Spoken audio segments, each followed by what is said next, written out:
Mga kahansam, good morning. Ito po, nagko-quality tayo ngayon ng Toyota Kluger. Kahapon dumating dito, parang dyaryo yung kanyang cluster, ilaw dyan na warning lights. So kahapon yan, iniwan niya. So ngayon, I'm about to release the vehicle. I'm about to call the customer. Ang request niya yung warning light. So sinuggest ko, major service. Nakita namin yung 5 spark plugs niya pundido. Upod na yung kanilang electrode, plus sinuggest ko major service, air filter, cabin filter, at saka 3 coil pack. Tingnan nyo yun guys, kahapon naka limp mode yan sa 50, ngayon tingnan nyo, kumakain mga gulong walang warning light, pero off center yung kanyang gulong, off center yung kanyang steering wheel ng 1202. Ulitin natin ngayon dito, acceleration, paangat ng konti.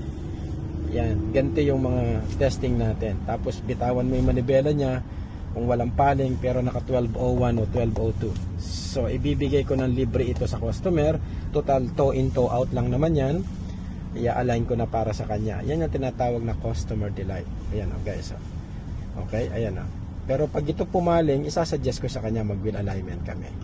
Ayan kumuha kaliwa ng konti. Okay,